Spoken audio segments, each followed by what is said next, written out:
Welcome to Channel News U. Today's topic. The surrender of Kherson is the biggest defeat of Russia since the fall of the USSR.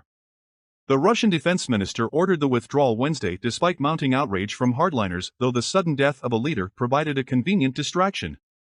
Russian troops have begun to retreat from Ukraine's Kherson region, just the latest humiliating pullout to leave pro-Kremlin military bloggers and propagandists fuming. Russian Defense Minister Sergei Shoigu handed down the order on Wednesday afternoon to pull out to the other side of the Dnipro River. The move came after Russian troops reportedly began blowing up bridges as they pulled out, with Russian flags being removed from buildings in the center of Kherson, the only regional capital captured by Russian forces in the full-scale invasion. "For us, life and health of the military personnel is always the priority," Shoigu said in announcing the decision. Bizarrely, the order came after Sergei, Russia's top commander in Ukraine, boasted of Russian troops supposedly suffering 7 times fewer losses than the Ukrainian military in Kherson. It also came just 6 weeks after Vladimir Putin taunted Kyiv with the declaration that residents of Kherson and other occupied Ukrainian regions are becoming our citizens forever. Pro-Kremlin bloggers had been expecting the pullout and raging against the decision as yet another abandonment by the Russian military. But in the midst of the humiliating retreat, Kremlin-controlled proxy authorities on Wednesday announced the sudden death of one of the most high-profile leaders in the occupied Kherson region. Kirill Stremusov, the deputy head of the region, was said to have been killed in a car accident. Vladimir Seldo, the Russian-installed governor of the region, took to Telegram to announce the news after it was first reported in Russian media. Russia's RIA Novosti cited an unnamed source who said Stremusov's SUV was struck by a truck at an intersection.